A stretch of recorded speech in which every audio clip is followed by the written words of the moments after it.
Jason won that match against Shane, and Shane's the king, and he went up and stood in his chair.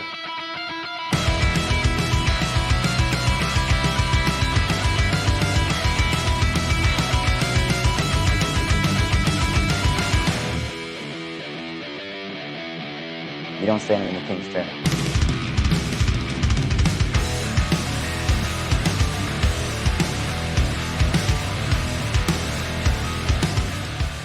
Demetrius, it's been forever. Here we are. How much fun is this? I am excited. It's good to be back. We are going to be by ourselves for a little while. I actually probably should have called and talked to Rob and asked him how he wants this announced, but he is not doing the best. He's had a health concern, so he is going to take a little bit of time away from the podcast. My understanding is he's going to be okay. He's fine, but he just wants to take a little bit of time away from the podcast and focus on his health and his family and stuff like that. So Demetrius, it is going to be us for, I don't know, maybe the foreseeable future, but hopefully we'll get him back in a little bit. Yeah, I'm glad he's doing all right. Of course, we miss having him on the cast, but I'll tell you this, I will have to dig up some, you know what? Tell you what, I'm going to have to do this in honor of Rob. So there is the Spanish magician. He put on a heck of a performance. And for his grand finale, he got up on the stage and he said, "Uno, dos." And then he vanished without a trace. Oh my God, that might be worse. That might be a worse joke than Rob's. That was awful. So, okay. It feels like Rob is here. When I just think about Rob not being around, I feel like I'm going to have to come up with one a week. So there you go. The Spanish magician. That's all I got. So anyway, yeah, we're going to miss him, man. But I'm sure as long as him and his family are okay, then everything's going to be fine. Yeah. So, Rob, we're thinking of you, buddy. I know you don't listen to the podcast. Well, I think you might actually listen to the podcast on occasion, and you just tell me you don't. I'm pretty sure that's a thing. Neither here nor there. We'll talk about that later. So let's actually jump into the podcast. We had a couple of announcements to make in the beginning. First off, I want to make a Patreon update because Jason Gibbs, he was already a Patreon, but he has increased his amount. So Jason, personal friend of mine, thank you very much for doing that. It is always appreciated. If anybody else is interested in becoming a Patreon, there are some new and exciting perks that are going to be given to the Patreons a little bit more regularly. One is, as many of you know, I do Monday lessons for free. So I show up to the Rock Sports Bar and Grill, and anybody who wants to show up for that week, we have a set amount of things that we work on every week, and we try to, expand upon them and different ideas and different concepts. And really, it's just a little bit of just a little bit of a free lesson that everybody can partake in to really help their game. At a fundamental level. I don't take the time to jump into more complex thoughts.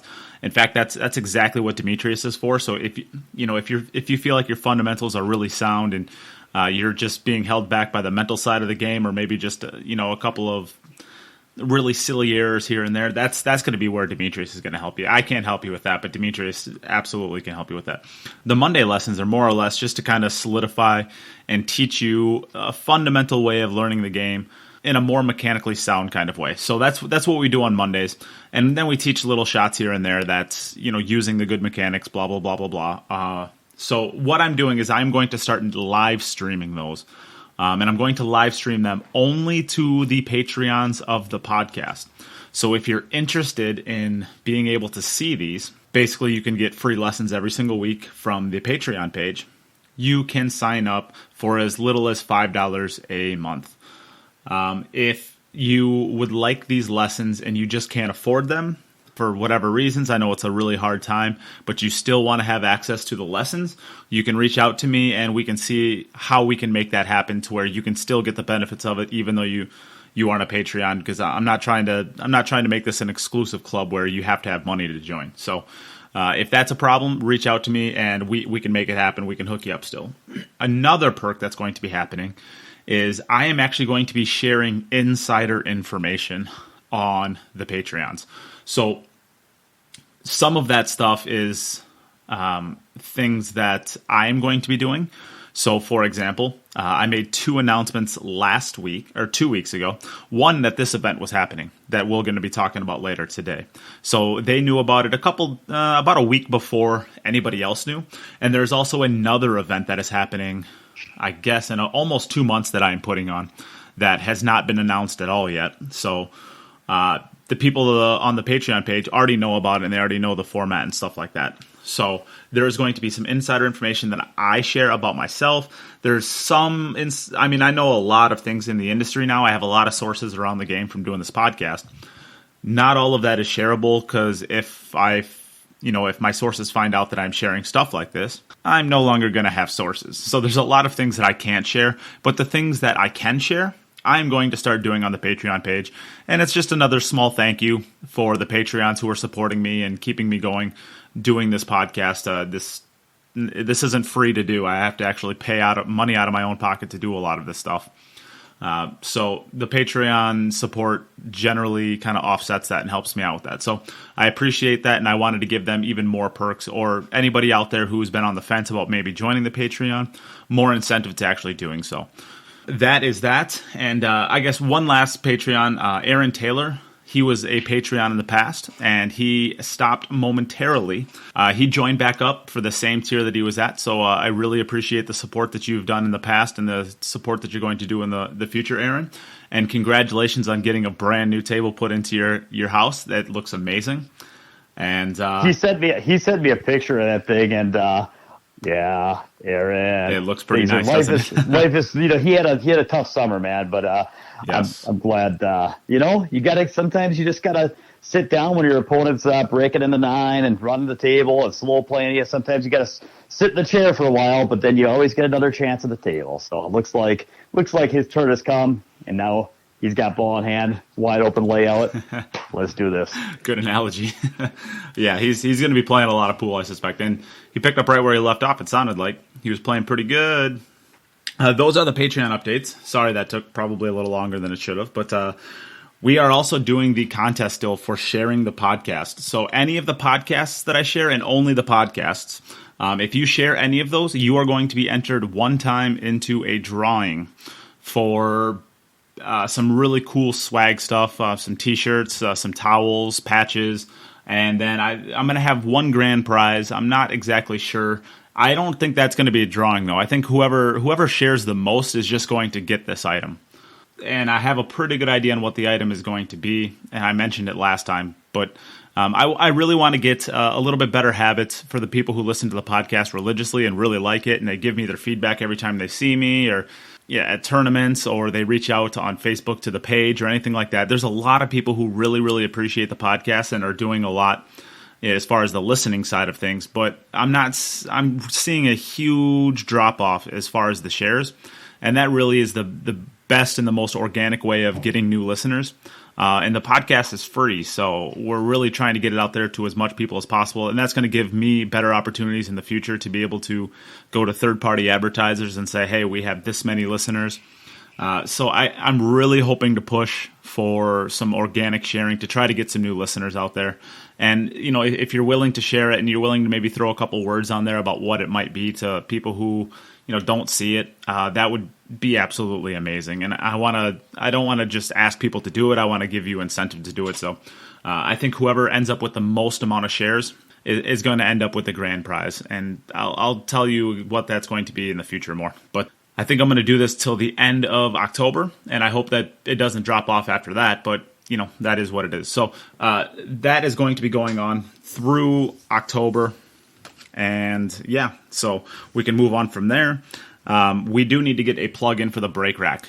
They are now sponsoring the podcast, and I've had a pretty good amount of time to hit with my brake rack now, and I've already noticed an insane, my brake, squatting the rock on my brake is just, it's just gotten so much easier. I'm doing it way more consistently. I'm able to do it actually with different brake speeds now. I've got a good 22.5 mile an hour brake where I'm squatting the rock on an 8-ball rack.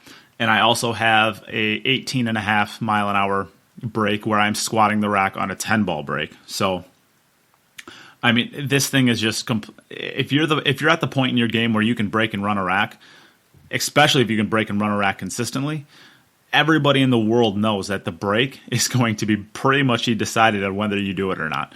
You might make 100 Fargo points. It's worth 100 Fargo points. It is, right? We had this discussion when it came to there was one match. What was the match that we were talking about where the break made up for that? Do you remember? Well, the Ghost, when we were playing Cue It Up, the Cue It Up Cup. Yeah, right. When we were talking about Tyler Steyer versus Chris Robinson. What match doesn't the break? We could talk about Dennis and Sky. Give me a match where the break didn't play a pivotal role. You know what I mean? Maybe in the 1944, Willie Mosconi defending the championship and 25,000 point block of straight pool. Maybe the break wasn't critical, but hey man, it's been that was 80 years ago. Let's get a break rack. And I'll just tell you my 2 cents on this is I've owned a break rack since 06, somewhere around there, like 06, 07, 05. I don't remember when I got it. As far as I'm concerned, I've had one since they were around, since I first saw it. It's like, yep, I'm getting one of those. I've used it. There is not a month that goes by I don't practice with that. So that's been a lot of months. 100. I've had it for 15 years, and it's not dusty. It's not dusty. It's not. I'll tell you, it's challenging at times. It's not always. It takes 3 or 4 minutes to pull it out of, get the case and open the case and put the break rack on the table and get it set and put the little protector down underneath where the one ball is going to be. And so it's like, and then that when you get to do it, you don't get to just run it on the table and shoot balls. You have to break, and that thing will keep you honest, man, if you're not putting focus and energy into it. But here's what's for the people that don't know. I just want to, make sure that you really understand this thing. For those that don't know the break rack, you have to look this thing up. There's videos that do it better than justice than I do. But it puts a one ball on top of like a metal tube that kind of gives it it has the weight of a 9-ball rack, but you're basically breaking into a one ball like a carny rack. It doesn't move. You have this bow and arrow type contraption that goes on the table.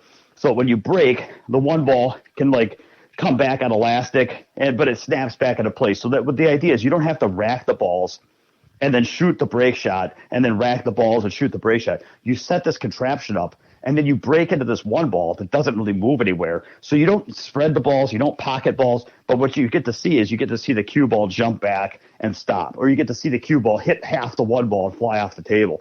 So but here's the cool part is after you break, you just pick the cue ball up and put it back down, you're ready to break again. And I have practiced with this enough. I will tell you that when I had to rack the balls and practice my break, in an hour, I could break the balls like 40 or 50 times. Okay. Yeah, and you want to talk about getting fatigued fast. Go ahead. You want to talk about getting fatigued. You want to know how out of shape you are in a hurry. You break the balls 40 times in that amount of time. It gets you winded. Well, and I'll tell you what. And then I went and I used the break rack, and in 20 minutes, I could break the balls like 50 times. It's unbelievable. So it's like it cuts down to where instead of taking an hour to break the balls, and you can't even break for an hour with the rack. You just wear down. Like you're saying, you're racking the balls and you're bending over and picking the balls up out of the tray. This thing, you can literally just get down and knock out 50. If you wanted to practice 50 breaks, you could probably practice 50 breaks in 15 minutes and call it a session. So it's like, and then think about it this way. If you were a workout person and you had to work out an hour, or you had to, if you wanted to run for an hour, which is easier, running for an hour or doing 12 minutes of cardio? And it's like, well, if you have to do it an hour to get the number of breaks at it, then you're just not even going to want to do it. So it's like the people that have to rack the balls, people don't actually practice their break because it's such a pain.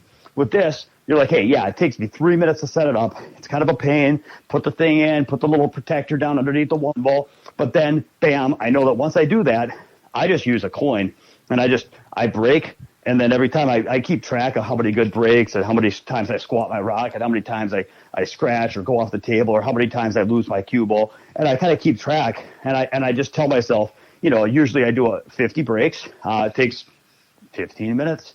And then if I don't like how I'm hitting them, some sessions, that's all I do is practice the break. So I'm sorry, I didn't mean to take over there, but I wanted people to know what it is, and that what this allows you to do is really put a high level of volume and get really good feedback. And this is how you don't just sit there and say, oh, I broke them good that time. It's like, no, this is the same way that when you practice a shot, you set up the shot again and again. It allows you to do that with the break. And it's the most important shot in pool. So it's giving you the opportunity to practice the most important shot in pool in a way that's actually sustainable. So the guy, he's a genius, and I'm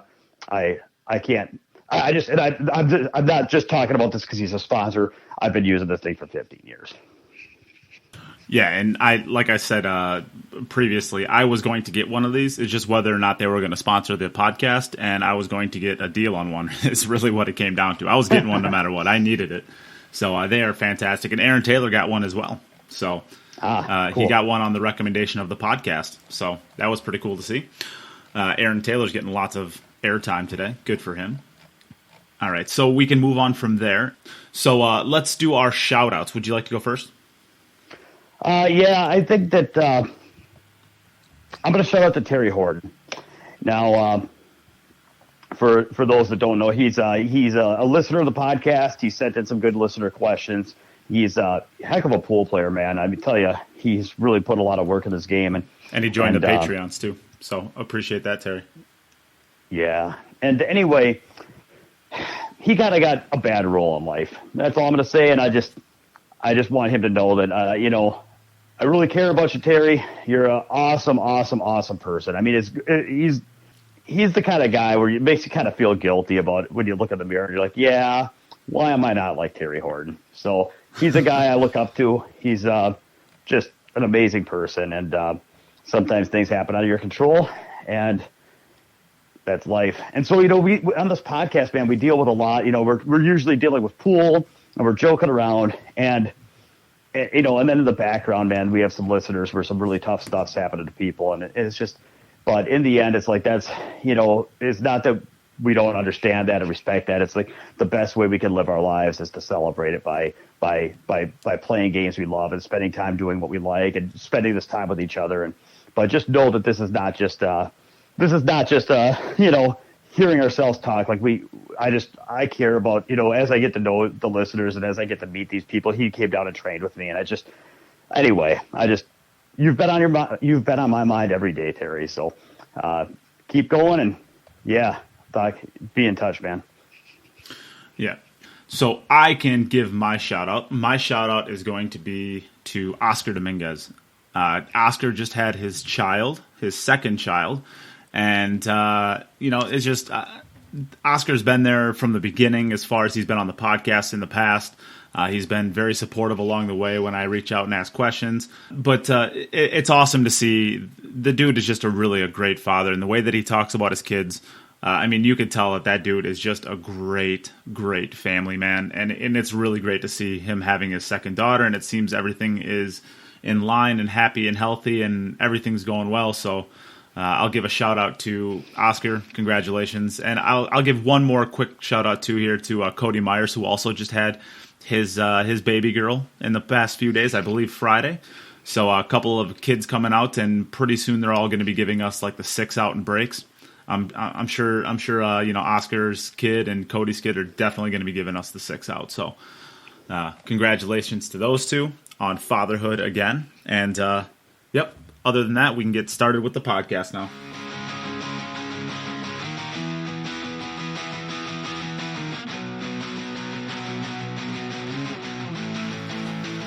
All right, so of course we have to talk about Sky and Dennis. They just finished up, but before we get that, let's do a couple of quick mentions for a couple of other events that happened.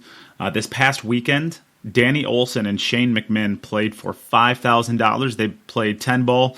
Best 2 out of 3 sets, race to 15. And this is on Facebook, and you can still watch it live. The matches were fantastic. Did you happen to see any of this? No, I was training all weekend, so I missed both the events that you're talking about. But I don't know. Well, I don't know Danny well, but he lives not too far from me. He's kind of in the Midwest pool scene, and I was really, really excited to see him jumping in the ring with McMahon. Everybody thought that Shane was stealing, and I was like, well. I don't know, favorite, not favorite, but I just know that it's been COVID time. I know that Danny is a serious, he's training and he's practicing and he's playing a heck of a strong game, and he's real solid, where I think Shane, and so I actually don't know the outcome, so I'm just going to tell you what I think. I think Shane has, the confidence and the experience and the resume and he probably is the favorite, but I think that in terms of like solidity of his game, I think he's not exactly like Danny, where Danny's more, kind of more along the lines of like Connor Steyer, where he's like works out, he takes care of himself a little bit more, he treats the game more like a sport, and he's trains and he works hard, and he's fundamentally a little bit more sound and solid. And so I definitely didn't rule Danny out, and I sent him a message, and I was excited to see him take on Shane, and I was pulling for him. And so tell me what happened. Well, I was watching part of this because, of course, I was watching Dennis and Sky a little bit closer, and I spent a lot of time with the wife this weekend, 3-day weekend. I really took a kind of a pause from everything. I've been working pretty hard with the event that we're going to be talking about coming up that I'm running, but I took a little bit of time this weekend and spent a lot of it with the wife. So, but I did watch a little bit of this, and I know that Danny was actually down 6-2 in the first set and ended up winning on the hill in the first set, 15-14. The second set, he was able to close it out in the best 2 out of 3 sets. So he closed it out in 2 sets, 15-13. So fantastic back and forth. And this one is in person. 2 of the top, I would say, I think you could make a pretty serious argument that these are 2 of the top, certainly 20 players in the country, I would say. I think they both have to be in the top 20. Maybe you could make an argument they're not, but I think Shane for sure is. Danny is obviously up and coming, like you said. He's a workhorse.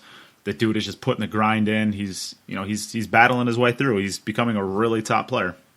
Yeah. I mean, and it's tough. The fact is that when we look at Fargo rate, the one thing I'll say is that there are a lot of players that don't travel around and compete, because it's just, the money and the payoff is just not there. And so, people that have already proven what they've wanted to prove, or maybe their best days are behind them and they're getting older. But, it's really hard to know, if somebody's number 5 or somebody's number 30 in the country. But that all aside, it's like they're both really, really good players. And I didn't know that Danny won, but I'm really delighted to hear that they were 2 hard set matches. I'm not shocked that Danny won. I wouldn't, and he won, but of course with score margins of 15-14, 15-13, he didn't have to win. It didn't have to work out that way. But so I don't look at this and say, well, he proved he's a better player or something like that. I just look at it and say he proved that he has what it takes to get there. He didn't prove he can always get there, but he proved he can get there. And that's pretty cool, man. That's pretty cool. I'm pretty happy for Danny. And, I know that he's probably been,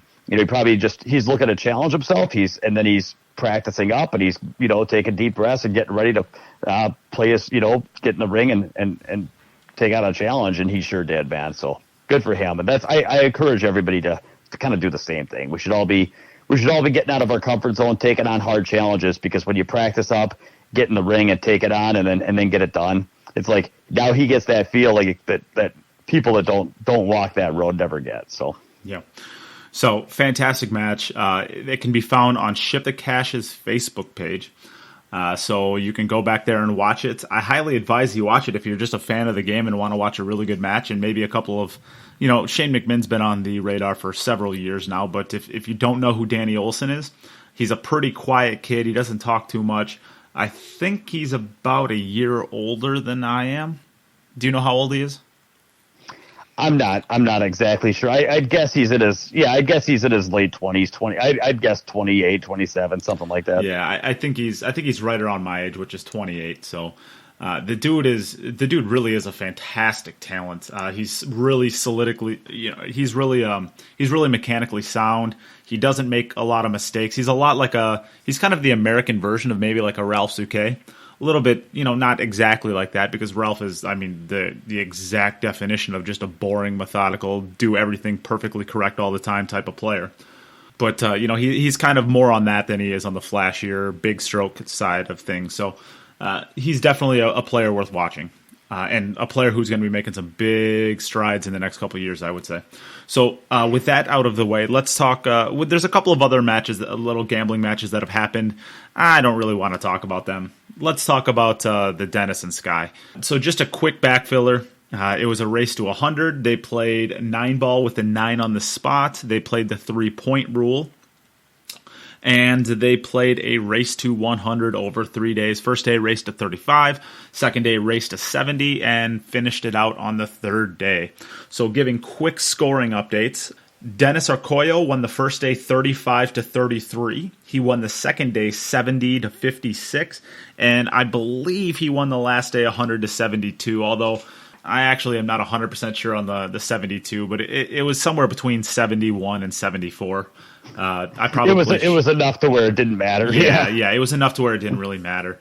I should know that. I guess it's kind of my job, but like I said, it doesn't really matter at that point. So I guess you didn't watch much of this, but so let me take it over first, I guess, and then you can kind of bring in your broader points. So it started out with Dennis jumping out to a pretty healthy lead. I believe he was up like 10-5, 10-4, something like that. I shouldn't say a healthy lead. I mean, that's nothing to these players. But right out of the gates, he came out firing. And then I believe it got tied up at 13-13.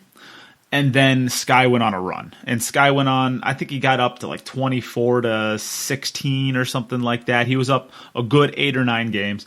And then Dennis came storming back and tied it up, I believe, at 27-27. So there was ties at, of course, 0-0, of course. I think there was a tie at 2-2, 13-13, and 27-27. And this was looking like a back-and-forth match that could go, maybe not the distance, but it could go a long ways into being a really competitive match. And then what we saw was Dennis... I should say, let's go back to the beginning even more. Sky was getting a lot of rolls. He was missing a lot of uncharacteristic shots, and he was getting kind of fluky rolls to where maybe he'd fluke a ball in that he missed, or he would have the last ball rolling on the table come and hook Dennis, and Dennis is jumping or kicking, and that eventually ran out after day one. Sky really struggled. I shouldn't say he really struggled. He struggled enough to allow Dennis to get into his Dennis groove. And once Dennis gets into that, I don't care if he's playing, Shane, Wu Cha-Ching, Cheng Jung-Lin. It doesn't matter. When Dennis gets into that gear and he's not missing balls and he's breaking the balls well, there are very few players in history that have the firepower to really keep up with him. They exist. I'm not trying to say that he's on this different tier of levels that these other players aren't, but just like when Chang Jung-Lin or Wu Cha-Ching or Shane or Jason, they get on this little tear, you got to have some huge, huge firepower to where you have any opening, you're going to be able to put 6 or 7 back on them to really, really tighten the matchup and keep it close. And Sky just didn't have that. And Sky didn't have it this time. One, I don't think it had anything to do necessarily with him having the kid. I think that he looked comfortable. He looked exactly like he normally did. I know that he switched to a carbon fiber, and I think that's a bigger switch than the taking the time off during COVID. And I think this because when he was missing his shots, he was missing them on the kind of shots that you have to apply a little bit of outside or a little bit of inside. And when you throw everything that you're comfortable with out the window on these little throw shots and these little deflection shots, it's going to add up, right? And I don't think that he misses a lot of his shots if he has his same wood shaft that he's been playing with for 20 years or close to 20 years. I think the switch to the carbon fiber in the last couple weeks has really been the big catalyst to a lot of his misses, because he wasn't missing balls by a diamond. He was like hanging balls, and that is really you're talking about Sky hanging balls. Yeah. So here's my thought on that is that it could be that, or it could be the other way around, which is that when you're not doing so well mentally, because and let's just be clear, there's a huge difference between playing Dennis in a race to 11 in a tournament or a race to 9. If Sky and Dennis played race to 9 in Derby, the question of is he a better player never comes up, because it doesn't matter if Dennis is a better player. He could get the 9 first, and he knows it. He's like, I don't care if you're a better player. All I have to do is get the 9. Whereas when you are playing a race to 100, you have to actually say, well, the better player is going to win. Do I have what it takes to outplay this guy? And am I actually good enough to beat a guy like this? And when Dennis performs at the level he performs at on day 2 and 3, from what I've understood, the fact is that Sky doesn't have an answer for that. And so then when you're feeling overwhelmed, discouraged, kind of busted, and then you realize that your game isn't going to get you there, or it's not good enough, and then you feel like your best game isn't good enough, and you don't have a game plan anymore that's going to work, and then you're sitting in your chair for so long, and opportunities are hard to come by, and you have these funny layouts, and you know that if you make one fumble, that you're going to have to sit and watch another 3 more racks, and it's going to be even more, painful. That's enough pressure that nobody likes to play from there. And so when you're feeling that type of pressure, then where does it manifest? Then it comes out physically in your game. And at some point, physically, mistakes happen. But what I'm saying is this, that if Sky switched to a carbon fiber and then he played somebody that he was getting chances at the table and he was winning, I don't know that he misses those balls. So I don't know if that's really what caused him I think, whether it starts mentally and then it has physical manifestations, and that just happens to be where it cracks when it does. You know what I mean? So I agree that that's the reason why he missed those types of shots, is maybe because of the carbon fiber. Whereas if he had to switch, maybe when his game started to crack, it would have been exposed in other areas instead. But I think that the origin of those mistakes was still due to the beating he was taking from Dennis. Yeah, and I think that definitely could be a thing. There's one, you can't question Sky's talent. Sorry, I think there's 3 pool players in the country that their top game can compete with anybody in the world consistently. And that's Justin Bergman, that's Shane, and that's Sky. Now, I don't think that any of their middle games, I think Shane still does if he wants to. We've had the discussion on his heart, I shouldn't say his heart, but his desire in the last few months on the podcast. And, the dude has just done so much, and he's accomplished just about everything in the game. And, if he wants to take a little bit of a break, he more than anybody else in the world of pool, probably anyone in the world of pool, has that right. So I think that that's fine that Shane is doing that. But going back to Sky has the ability to hang with the best players in the world, and Dennis falls into that category as one of the best players in the world.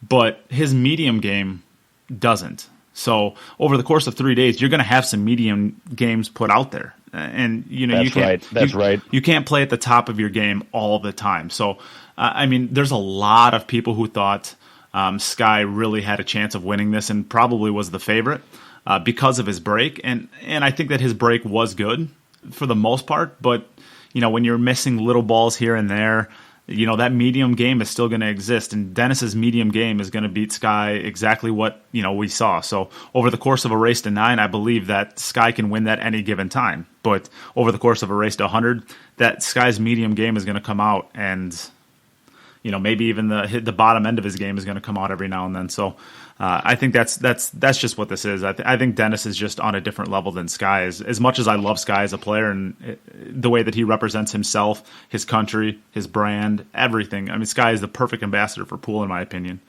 Maybe short of a couple little maybe commentating things where he likes to get a little over full, but that's all in good fun. I like the fact that, he's out there putting himself out there. First of all, he's one of the only U.S. players that's competing in international events, playing and traveling around the country, whether or not it's, he's always having good financial years or whether or not it's easy money. He's out there playing the big tournaments. He's really earned it, and he's out there pursuing it. And he plays great. But one thing you said is true, and I've played a few matches where I've learned this firsthand from some long sets I've played, is that pool is not a game of high gears. It's a game of managing your range. And so when you play, there are times when you have momentum and you are playing well and you're confident and you've got a rhythm going and things are going your way. And then, it changes your opponent. If you're playing a good opponent, then they rally back and they play back at you and they take the momentum and they punish you for a few mistakes and then they run with and you're on your back a little bit and the momentum can shift and swing. Now, couple things.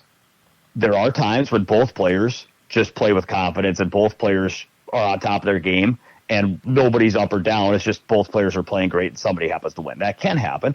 But more often, players don't really understand how momentum swings occur because they never – I'll just say a lot of players don't really have the heart to take on opponents that can beat them. And so if you just play players that you can dominate, then you don't really know that the game is a game of momentum swings, because if you play people to where even when you're a little off, you can get there. And even when the other person is playing good, they're not good enough. If you're playing somebody below your level, then you can think that pool is not a game of momentum swings and managing the bottom of your game and rallying back. You might get the illusion that pool is about, well, who's better? The better player just wins. But that only happens if the better player is so much better that the bottom of their range is higher than the top of the other guy's range. If you are playing somebody that's anywhere close to your level, there will be swings in a long match, and there will be times when. So I would say, by the way, this is just a little long. Anybody that wants to play a long gambling session, here's my tip. It is about when things are going your way, you have to win every game you can, because you have to know, and you have to take it very seriously. What you can't do is you can't sit there and get on a tear where you win, 10 out of 12 games, and you get an 8-game lead, and you start thinking, oh, looks like I'm the better player. I guess I've got this. Instead, you have to understand you have the momentum right now, and that you've got an 8-game lead, and I promise you it's going to turn, and the other guy's going to rally, so you better see if you can make that a 9-game lead, a 10-game lead. Every one of those games is important, and you can't get complacent. You can't award yourself the victory or award yourself the best player award and think that the other guy's just going to give it to you. It's like you have to take, and you have to know that the momentum shifts. So you have to stretch this out and take it seriously and not get careless, not get overconfident, not start freewheeling and going for stupid stuff. You have to extend that.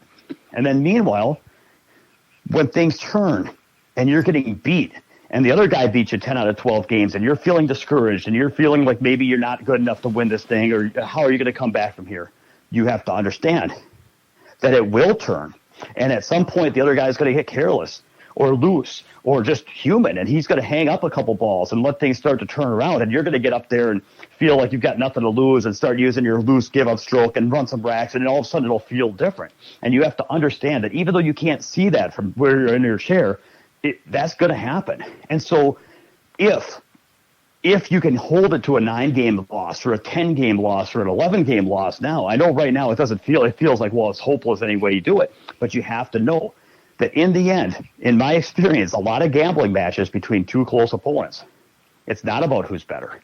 It's about the person who manages the swings better. And if you can win a couple more games when things are going your way, and then when things are going against you, if you can kick and scream and only lose 7, 8 games back instead of 9 or 10, and then you win 9 or 10 games when things are going your way instead of just 7 or 8, then at the end, you're 15 games ahead, you get the cash, and everyone's like, what a great player. It's like, well, my best game is no better than their best game. My worst game might even be worse than their worst game. But you win the matches by managing yourself through those swings in a lot of cases. And so I could boil that all down to you guys as saying, what was the saying I said? I said, basically, get up, stay up. When you're up, you try to fight and kick and scream to stay up. When you're on your back, fight and scream to get on your feet. When you're on your feet, stay on your feet. When you're on your back, try to get off your back. I mean, the bottom line is that's my whole game management for long games. And we know that. So getting back to this, does that make sense though, Nate? Yeah, absolutely. I think that's a really good way of looking at it. Do you want to finish out your point? Because I want to Sky. Yeah. I was just kind of thinking about Sky. I would just say that there's no question that the top of Sky's range is good enough to get there with anybody, and there's no question that the momentum is going to swing back and forth in sets. My whole point was you can't look at the top of Sky's range and then just sit there and say, well, you can't measure people by how good they can play. You have to measure people by, like you said, their full range of play and how they manage through their ups and downs in a long match. And Sky is great enough to play with anybody in the world in terms of his high gear, but in terms of, not only is Dennis a better player because his range, like you said, is high, his middle game is higher, but on top of that, he has the experience to manage through the competition and manage through those ups and downs. He's just more experienced. So not only does he have his range is stronger in the middle, but also he's better at managing through it. Yeah, and so I want to take over from here, and I want to cover a couple things that I still have on my checklist very, very briefly because I want to get into a bigger discussion. So we kind of talked a lot about the first day. The second day, it was just the Dennis show. I mean, there was nothing that Sky could do. You had kind of talked a little bit about, that they're going to make the mistakes, and you got to capitalize when they do. And that happen very few and far between on day 2. And Sky actually, I thought, did take pretty good advantage of the mistakes that Dennis made on day 2, just to keep it within, firing distance. But Dennis was just overwhelming on day 2. His game was just, he barely made mistakes. He broke the ball almost perfectly. He really played the game the way it's supposed to be played. And that's mostly what I want to talk about as far as day 2. And day 3 is, he didn't play quite as flawlessly as he did on day 2, but he had the cushion, and he really had the cushion to be able to kind of play a little bit more loose. And we all know that when you're playing loose, you tend to make mistakes a little bit less than when you're playing really uptight. So Dennis was able to play comfortable. He made a few more mistakes, but there's really nothing you can do when you have close to a 20-game lead. Sky has to play ultra tight at that point in time just to try to not make any mistakes. And you make a couple mistakes just because you're trying to play flawlessly because you have to. So that's really the outcome of the match in my eyes, the way that I saw it. So I wanted to just cover that very briefly. And now I would like to have this discussion because, and we can do it briefly because we're kind of cruising along here, but I'm seeing, and maybe I shouldn't say this necessarily, when I look back about 15 years ago and I'm looking at the top players and they're doing this matching up, you had characters in the game, and we'll just say characters. I'll be less disparaging than I could be. There were characters into the game. And what I'm seeing now, Sky Woodward, even when he's down, he's playing for 30,000, and from what I heard, it's actually closer to 45 a side. It was advertised as 30 a side. I heard it was more than that. It doesn't matter. You're playing for crazy amount of money to these players.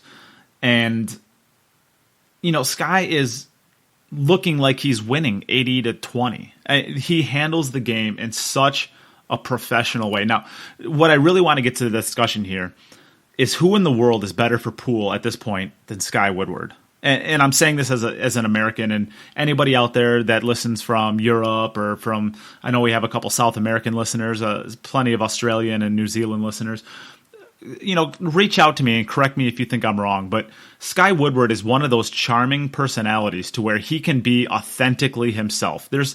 I always bring this back to football and basketball because that's generally what people associate a little bit more because the news is so much, it's just so easy. You see the players that are comfortable in their own skin, and people just are drawn to them as like really, really, really likable characters. One that jumps to mind right away in the football world is somebody like Patrick Mahomes. Patrick Mahomes just came on the scene about 3 years ago, but everything about him just screams authentic. He just, in his news conferences, he just sounds authentic. He sounds like he's just being himself, and that is enough. There's some players who they're not enough. Their personality isn't enough, and they feel like they either have to build a brand on being a snob like Tom Brady or Bill Belichick. And then you have the players who are it just seems like they are so comfortable in their own skin that they can just be who they are, and that's enough. And everybody is drawn to that and loves it. Sky Woodward is one of those players for pool where everything about his character is just so good and so pure that he can just be who he is, and everybody loves him. On top of that, he's a great sportsman, and he does a lot of things in the game. He does a lot of things with the youth players. He does a lot of things, with charity events. He does just about everything. He's likable, and he's a good sportsman. Who in the world is better for pool right now than Sky Woodward? I agree. Like, I don't know. And I don't know him all that well. I've played him a few times, and we don't really, we never really chatted or anything. It was just more of a match. But I 3 times I played him because he beat me in the Banks first round of Derby this year. I forgot about that.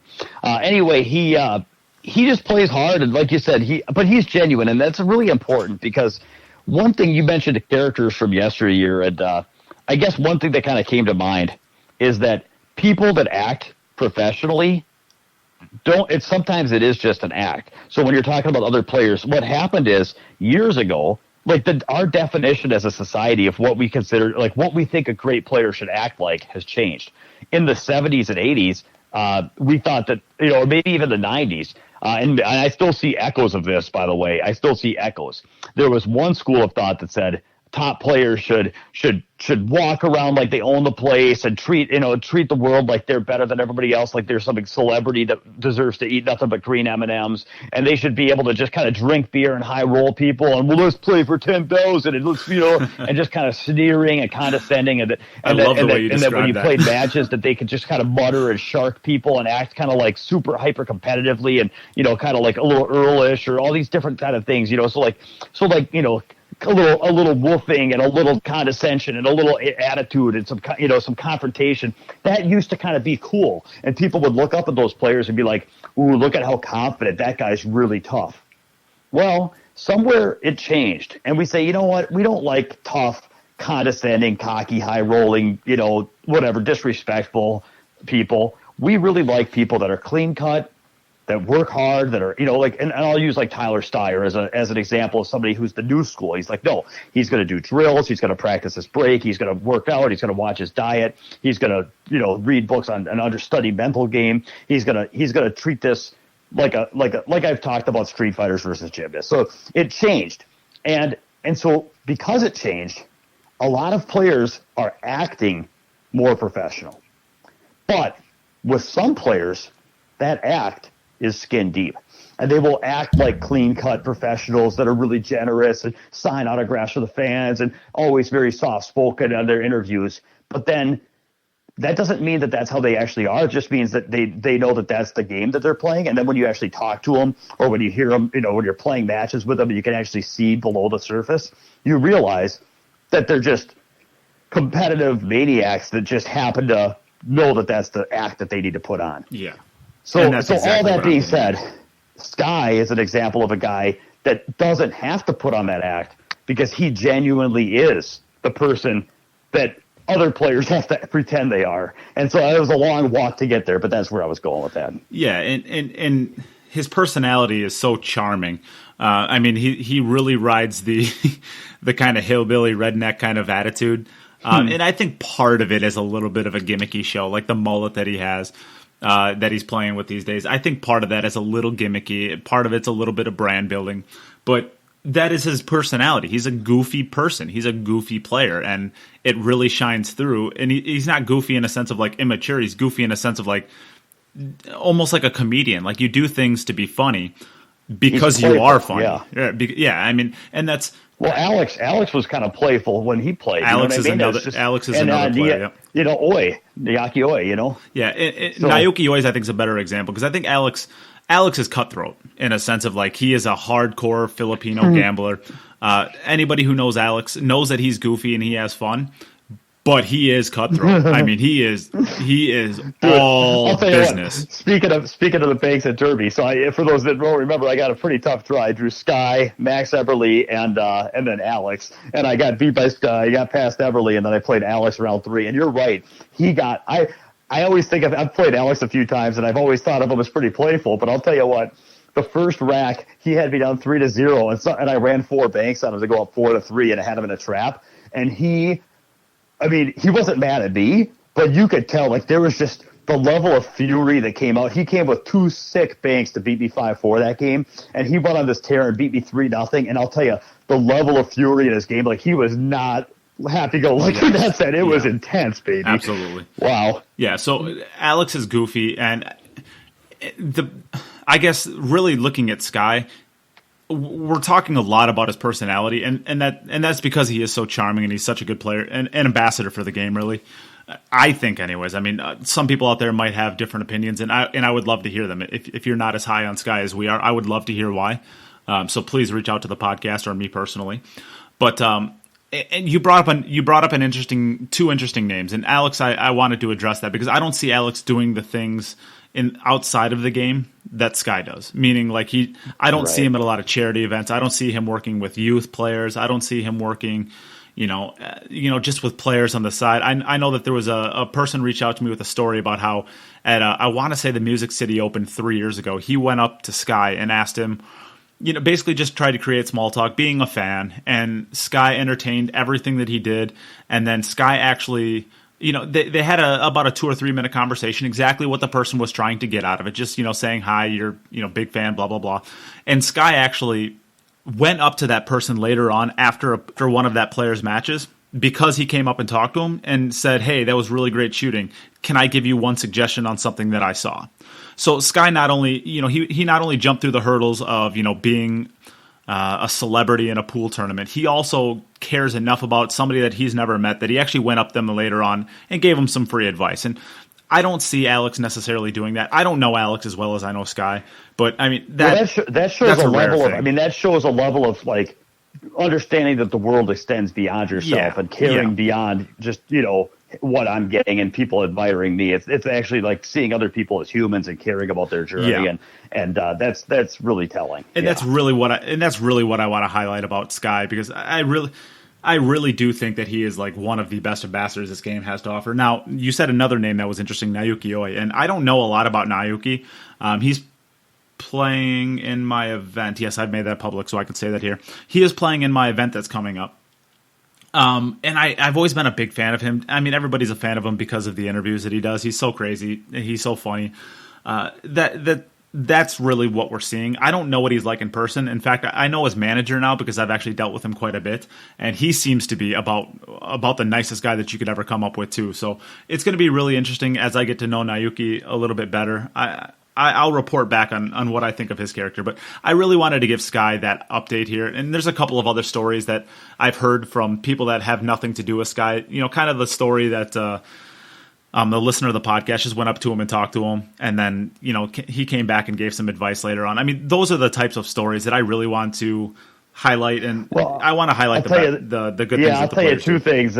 First of all, the Yuki is he came out with a video on 16 things that tournament pool players have to go through, and it's all in I guess is it Japanese? I'm assuming. So you can't understand any of it, but they posted the link on YouTube on AZ Billiards, and so they translated it at least like the 16 different things, and it was pretty enjoyable to watch through, even though I couldn't understand the language. Just watching his antics and knowing, using the thread on AZ Billiards as a guide to what he was demonstrating the tournament, like going into a tournament and opening up your case, and all you have is the playing shaft, and you're like, oh no, and all these different things, and just different situations. Losing a match, then after you lose the match, your opponent comes over and starts giving you well-attended advice, and you have to sit there and pretend like you're listening and you're interested, and it's all this different stuff, and it was pretty funny. So I wanted to share that. Anybody who wants to track it down, he's a funny guy. But okay, and then as far as Sky, the only other thing I wanted to mention was he really has a lot of fans. One of the questions I ask all my students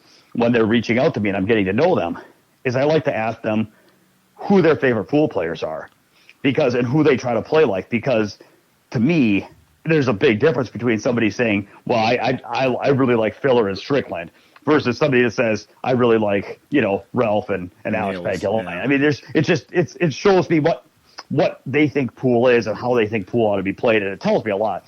And the number of players that tell me that Sky is their favorite player, which is amazing considering that he's not in the top 5-10 in the world. And, he's, getting closer, he's edging in, right? But I'll tell you, when a player tells me Jason Shaw, when a player tells me, Shane, when a player tells me Dennis Orcollo, you know what I mean? It's like, or Federer Gorst or Filler. Then it's like, well, you might just say, well, you like that player because they just won the world championship. They're the best in the world. But when you pick a guy like Sky over those guys, that really tells a story. And when you have, I don't know, a third of my students tell me that Sky's their favorite player, it's just pretty amazing. Yeah, for sure. So we can leave that discussion there, and we can move on to the upcoming events.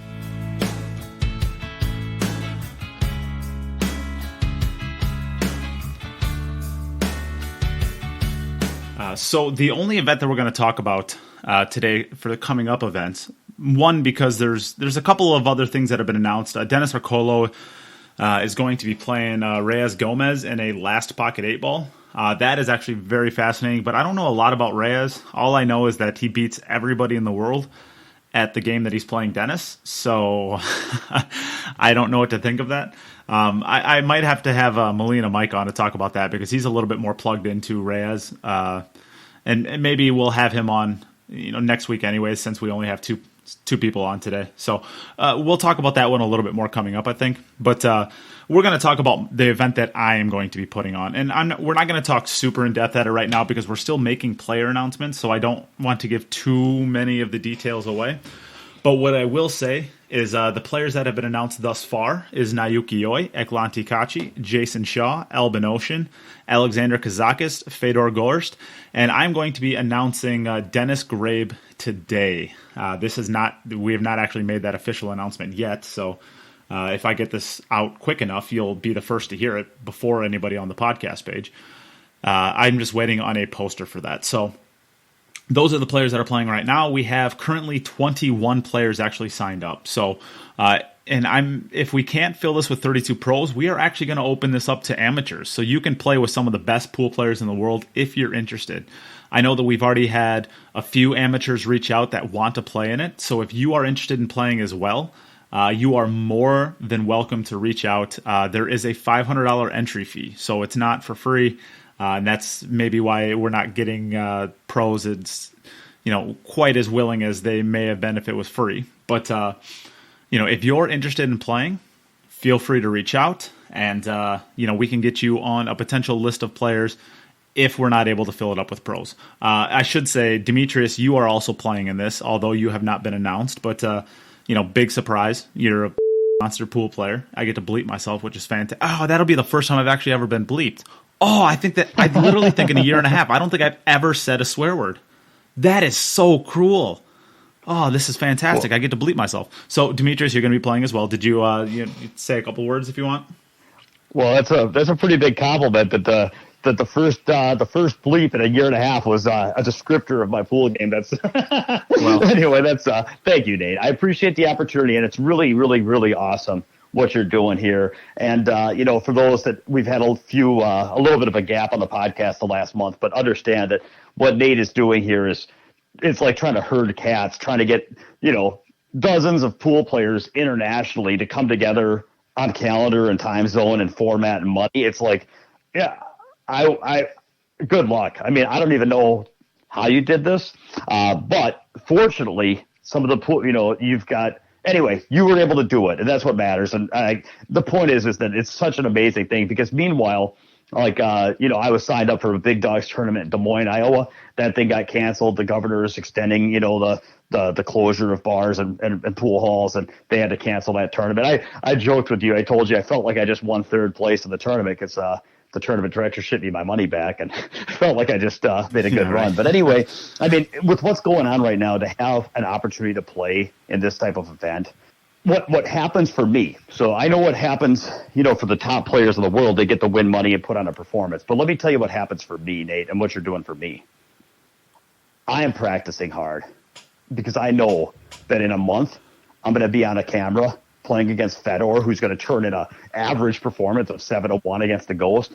And I'm going to be sitting here with a 10-ball rack, and I'm going to be losing and nervous and struggling. And so I need to prepare for that physically, mentally. I'm putting in more hours at the table. I've got a clear plan and a clear goal. And whatever happens, I mean, I could fall apart in front of everybody and not run a rack, and that's great. But what I'm getting out of this is a ton of motivation to practice and prepare. My game is improving, and I gained experience out of this that I just wouldn't have without this tournament. So that's what I can't speak for all the players, but this is what it's doing for me, and that just couldn't happen without this. So I can't thank you enough, man. I don't know how you did it, but it's awesome. Well, it's still coming together. There's still a lot of work that needs to be done, but I think herding cats is a really accurate way of describing it. It's a lot of work to be chasing down the pros, and if anything, I will say this: it's been an absolute pleasure getting to interact with a lot of the players that I've been idolizing and looking up to for a lot of years. Some of them I'm getting more respect for because they're very easy to work with. And That's just funny the way you said some. Yeah. And some of them I am learning that it's best to interact with them with the TV screen and not through private messenger trying to set up some sort of event. So with that being said, for the most part, it's actually it's actually a little bit easier than what it sounds. Most of the players are very reasonable, and they're looking. Some of them are looking for a paycheck, and some of them are not interested in anything virtual, and that's fine as well. So I'm working as best I can with all the players, and generally speaking, most of them are really receptive and really good about getting back to me. So it's been fun. But I'll give a little bit of details on the event. This is going to be 32 of the top professional players in the world, hopefully. And we are going to be doing 8 4-person round robins. Each of those days, or each of those round robins is going to take up 1 full day of play. So 8 days just in qualifiers. All of this is going to be being streamed to Facebook Live for free. And the top player in each pool is going to make it out plus 2 wild card 2 seeds. This is going to be, I believe it's 9 games against the Ghost, and whoever has the most amount of wins against that Ghost is going to get the win for that matchup. So let's say Demetrius and I and Terry Horton and Aaron Taylor are all in a pool. We go all the way through, and Demetrius goes undefeated, running 6 racks, 7 racks, and 8 racks against the Ghost. I go 0-3. Terry Horton goes 2-1 with a running of 7, 7, and 7. And Aaron Taylor goes, I guess he would have to go 2-1 at that point. We're running 7, 7, and 7. Whatever it is. Or 7, 7, and 6, let's say. The 2-1 seeds, their amount of wins goes into that tiebreaker later on. So there's going to be 8 number 2 seeds. To have a 2-1 record and then having the most amount or the second most amount of racks ran is also going to get you out of your qualifier. And so that I hope I described that okay. Maybe well, I did. Let me clarify one thing. So it's wins and losses first. So suppose I played against 3 other players, and suppose 2 of my opponents never ran a rack, and I only beat the Ghost 1 rack out of 9. But because they never ran a rack, I won those 2 batches. Yep. And then my third batch, I lose 9-0. I get a 0. My opponent gets a 9. And that opponent, so now that opponent, I'm 2-1. I've won 2 matches out of 3. I won 1-0, 1-0, and lost 9-0. And now my opponent that beat me 9-0, he runs 8 out of 9 the next 2 matches. But the opponents that I beat 1-0, now for some reason they've won 9 racks in a row. They beat him 9-8, 9-8. So now he's run 9 racks, 8 racks, 8 racks. He's got 27 racks. 25 racks he's run out of 27. Me, I've run 2 out of 27, and I've got the 2-1 track record. Correct. So it's still wins and losses first. I mean, I've set up an example that's impossible. It never happened. But it's wins and losses first. But then in the event of a tie break, it goes to total racks. Correct. Is that right? Yes. Okay. So then if whoever won that 2-1 with an overall 2 racks, they would be eliminated pretty easily because they would go against the other 2-1 records. And so basically, let's say that I finished second in our pool, but I ran 25 racks. I ran 9, 8, and 8. I'm going to make it out to the final bracket still because I have a 2-1 record, plus I have a lot of racks. So that's how we're going to basically get the second person out. So that way, if you have Jason Shaw and Fedor Gorst and Eklanti Kachi and Albin Ocean all in the same qualifier, or maybe let's just say 2 of those players in the same qualifier, they still have a chance of getting out, even though they're going to have to lose one of those at some point in time. So that is how we're going to do the qualifiers. That is going to make 12 players make it out. I think I said earlier 2 second seeds. I meant 4 second seeds. Sorry. So 12 players get out. 4 number 2 seeds will also make it out for a 12-person bracket. Now the top 4 number 1 seeds get a bye into the quarterfinals, and then the remaining 8 players, the ones will play against the 2s. So the number 5 1 seed will play against the number 8 2 seed, or number 4 2 seed, I should say. So the highest rated number 1 left will play the lowest rated number 2, and vice versa all the way down. So it'll be a seeded event. Now, once that match is done, you go on to the 4 number 1 seeds that got their bye, so there's incentive to play hard all the way through. Because even if you're 2-1 and you're up 7-1 in, with 2 racks to play, there's still incentive for you to play because you might get the bye. So it's going to incentivize playing hard all the way through, whether you're, in the number 1 seed or whether you're in the number 2 seed or even the number 3 seed trying to make it out of your bracket still. So it's going to incentivize a lot of hard play all the way through the pooling, or at least that's what we're hoping for. And then to getting into the qualifiers. So I guess that was the best format that we thought possible to make it the most entertaining all the way through the pools. So, and then it's just a single elimination race to, I believe, 7, 9, 11, and 13 is how we're doing it. So that's essentially how the format goes. That's probably not the best way of describing it, but we're going to release some more information on it. When it's the single limb, it's no longer play 7 racks or 9 racks and see who's got the best scores. That will Take be a turns legit playing race. the ghost until somebody gets 7 or somebody gets 9 or whatever. But if but there is a rule that if you get in the same inning, so if we both are playing a race to 9 and we both run a 9-pack against the ghost, when you run your 9 to get to 9 first, I still have an inning to get there. So that makes sense. Yeah. So if you get to 9 in 9 innings and I get to 8 in 8 innings, I still have an opportunity to try to get to 9 too. And then it goes to a 1-rack sudden death, where basically the first person to run a rack wins. Of course, it's got to be on a new inning though. So the first. It's like it's like baseball. It's like you gotta the person who scores on the first half of the inning, the other team can still finish out the back end of the inning. Yep. Correct.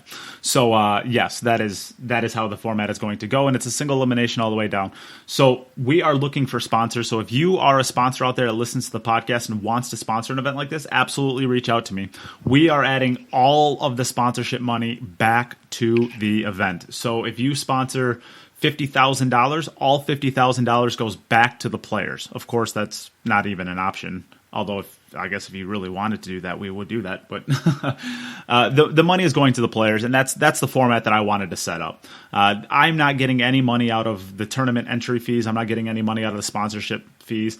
I am putting it all back to the players to help them out. There are going to be ways that you can donate to the stream, and we're going to be giving away raffle prizes along the way. And I am going to be taking some of that money for running this event. So that is how I'm going to be making a little bit of money. And I actually have to pay a lot of people to do stuff like this. I'm going to have to pay 2 IT people, 3 graphic designers, referees. We are going to actually have referees watching the match looking specifically for fouls. And I also need to pay a couple of marketing people. So that is how I'm going to be paying them. Hopefully I make enough through the donations for the raffles that I'm able to pay them not out of my pocket, but we'll see at that point in time. I think I'll be okay, hopefully. But so that is how the event's going to be going. If you are out there and want to play, like I said, if you're not a professional player, if you're a professional player, you can get in immediately. If you're not a professional player and you just want to play with the professionals, reach out to me. And if we cannot get it filled with professionals, we will basically open it up to the public and you can play with some of your heroes. So that should be fun. And who knows, maybe you can get out of your qualifier. You put a good tournament together, get out against your qualifier and make a little bit of money. Yeah, so I guess that's a pretty decent description, hopefully, of the format. We'll talk a little bit more probably next week about, because by then I think we'll have most of the players announced. Hopefully we'll have it filled by then. We'll see. But by next week, I think we'll have a little bit more information on it, and we'll be able to talk a little bit more in depth. But right now, I just wanted to give the format out there, and give a little bit of a rundown on what we're doing. So, do you have any overarching themes or things you want to talk about for it? No, I'm just, like I said, I'm just excited to play. I think that the way it's structured, I really like the structure. I like the referees. I like the fact that you're going to assign a pattern, that everybody has to rack the balls with the same pattern.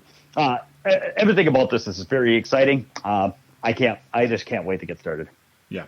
And actually the racking is kind of a fun idea too. So I'll give a couple more of the details we're trying to do to try to make it not easy to cheat, because I think for first place is this, with no added money from the sponsors, first place is going to be $5,000. Now, I advertise it that way because theoretically I could have gotten 0 sponsors and I would have been in trouble. But I do have some sponsors now, so that the prize money is going to be going up for this. All good, great, grand, but minimum it's $5,000. So I really wanted to make sure that there's very little opportunity for cheating. So we are enforcing that there are 2 cameras active. I don't know how we're going to do that yet as to whether or not we will have 2 views for the viewers or if we are going to just use that for the referees to also have a second camera view. But there are 2 views required, one from the foot of the table or the head of the table, and then one from the side of the table, so that we don't have any situations where people bump balls and, we don't have a good enough camera angle to be able to see it. So we're enforcing that. And then what you kind of mentioned was the break. So we are going to have a set pattern that everybody has to rack by every single time. And the way that we're going to decide that is we are going to take the 1 and the 10 ball, put it in their positions, and we are going to randomly draw out the other 8 balls in any order. The 2 and 3s do not have to be on the wing, and we are going to draw them out of a bag, basically. And however the order comes out in a bag, that's the way you have to rack the balls every single time, or it's a foul, loss of game. So that is going to stop people from pattern racking and, kind of soft breaking, so that they can make the second and third balls in the side pockets and control those wing balls, whatever. We are going to make this a run-out fest that you actually have to crack the rack or soft break and make difficult transitions. So that's what we decided to do. So, that's the format. It's a fun tournament. I think it's going to be a fun tournament. We're also streaming it to YouTube as well for free. So if you're not a Facebook person like Jason Gibbs, you're a lot smarter than we are. Nobody should be on Facebook these days with the cesspool that goes on there. But we will also be streaming it live to YouTube. So if you do not follow the Cue It Up YouTube page, first off, what the heck are you doing? I mean, come on, man. We are trying to do something over here. Support us a little. Just kidding. But go over there and follow the page.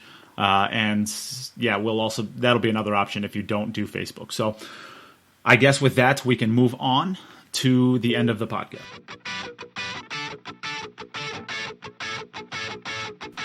All right, so for a discussion topic this week, I really wanted to talk about the boot camp that I came and did with you. So I guess, first off, before we jump into it, for anybody who doesn't know at this point in time, I don't see how you wouldn't know, but describe a little bit about what goes on at your boot camps. Thanks, Nate. I've been doing pool training. I've been getting some emails and questions about whether I'm running this during COVID, and the answer is yes, because I have a pool table, 9-foot diamond, in my house, in the pool room. I have a guest room.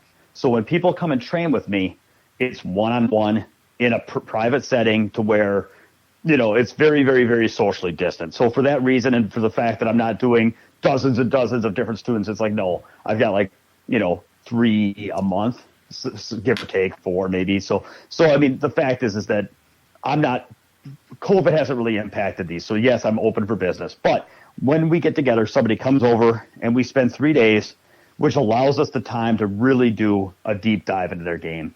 None of this just kind of like, here's a pointer, here's something you can try, here's a cool new shot. None of this stuff. It's like very, very thorough, deep dive. And we can get into stuff that just simply wouldn't if we didn't have that time. And I can't tell you the number of times with a student I've seen something in their game where on day one, even still on day one, I'm like, yeah, I don't know if I want to mess with that. That would take a lot of work, or that's pretty subtle, or man, that's, I don't know if it's pretty good the way they do that. I don't know if it's really the biggest priority. But then by the end of day one, I've had time to think about it. I'm like, no, this person came here because they want to play a good pool the rest of their life. I need to bring this up to them, and it's maybe hard, and it may take some time, and it may take some practice, but that's exactly why we have 3 days. And so sometimes it even takes me courage to pick, because when I bring this stuff up, it's like I'm doing it. Like, I'm committing to walk on this road. I'm committing that we're going to take on this battle together. And I know it's tough and difficult sometimes to learn and grow. But I really look at their game. I figure out what the battles are that need to be picked. And then we have the time to pick them and not just give them a pointer where they go back home and it works for an hour and falls apart. Like, we have time to actually work together until I see the changes that we need to see, until they're on the road to success. So like I said, I don't just point them the right direction. I work with them until they're moving that direction and seeing some results. So that's what I do with students. Emphasis is, anywhere. I mean, of course, I review everything from fundamentals to gameplay, running out, shot making, cue ball control, pattern play. A lot of opportunity for growth for most players with cue ball control and pattern play. And then the safeties, end games, kicking, some different things like that. Some talk about the break. I mean, whatever they need. It's not. I don't have a curriculum because it's all accustomed to that what that player needs. But I definitely have a competence at talking about any of those things. But in the end, I think where I've seen a lot of areas for opportunities, most players struggle with their cue ball and pattern play. And so, of course, that's one of the areas where I feel very confident. So thanks for letting me talk about it. That's a little bit about what we do. Yeah, for sure.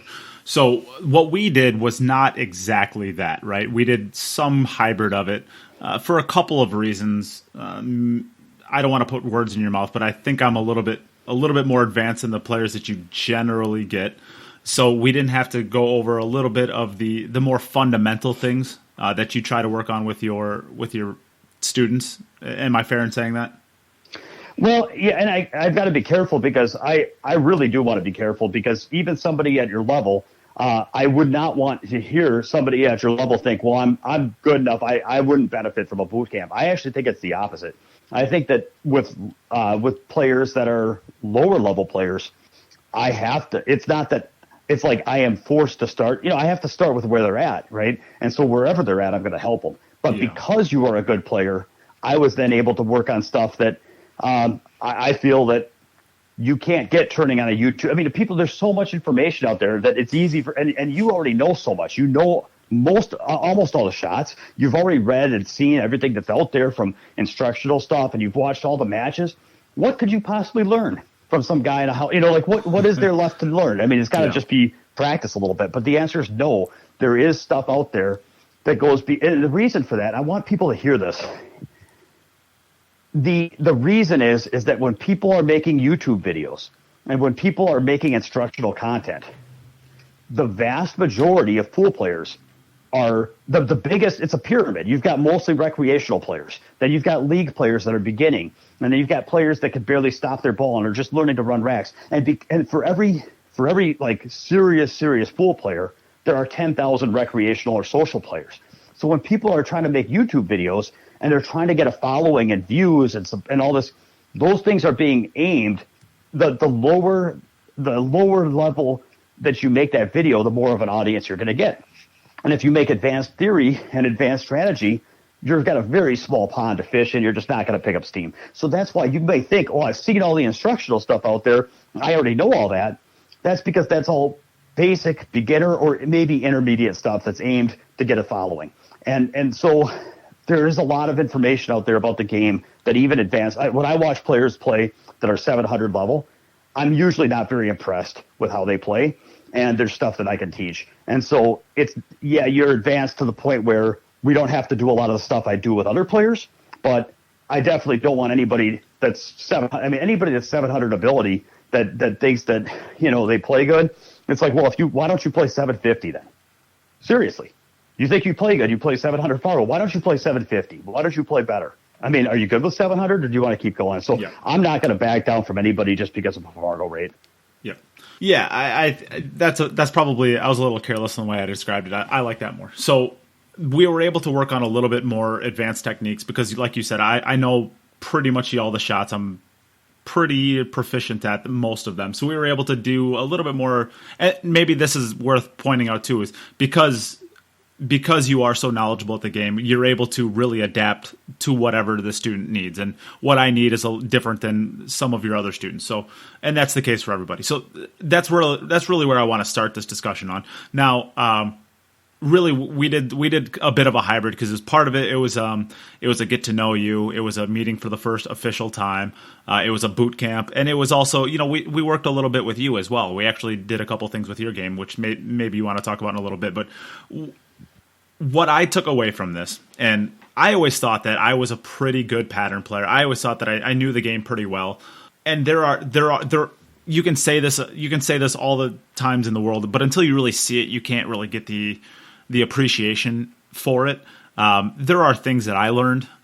Some of them I already knew, but some of them were like, you got to see it really at a fundamental deep level to be able to really have the understanding. And then some things I just had no idea on. Like you showed me a couple shots that like I giggled a little bit because they're just so much fun, right? They're some of them are a little gimmicky shots, but then some of them are actually literally useful all of the time. There's shots that you can set up that are easily controllable to where you can really set these shots up and use them as a real shot. Even though they look a little bit unique, they're very controllable and very unique. So that's where I want to start this. You showed me things about my patterns that I played terrible patterns. I played terrible patterns. You don't realize how bad of patterns you play until you actually see it unfolding around you. So by the end of the weekend, I felt like I was getting significantly better on my patterns. And now that I've worked on them a little bit on my own, I'm looking, especially when I was commentating, and I watched these European women play. And I commentated an event with Lena Scherzik, and my God, does she play great patterns. Everything that she does was calm, controlled. It's easily reproducible. She's making these transitions only when she needs to. It just looks so smooth, and I would have never been able to see that, I guess, 3 weeks ago before I came down for that. So that's where I want to start, is the pattern play that I learned from this that is the biggest influence immediately.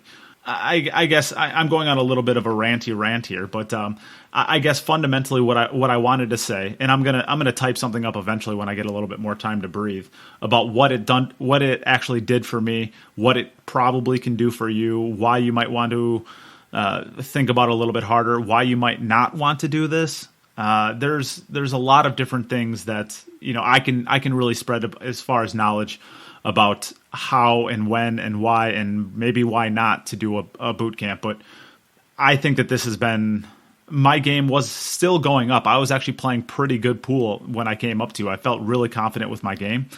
But what it actually did was it actually made me realize that even if I'm confident with my game, the game that I was playing is going to max out again.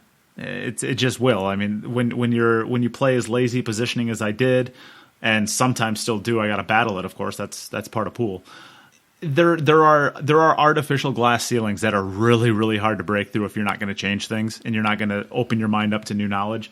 And I think swinging up to you and going through the weekend and really getting to do a deep dive in my game, I can't even express how valuable that's going to be to my game going forward. So I really appreciate you letting me come up, and I really appreciate you inviting me. I want to jump in and just say, so I don't want to be mysterious to the listeners. There's something I want to add or talk about, just to kind of one thing on the shots too is, like, you had a pretty full tool belt. I did get to show you some things about the cue ball, and I learned a couple things from you actually that I want to get to in a minute.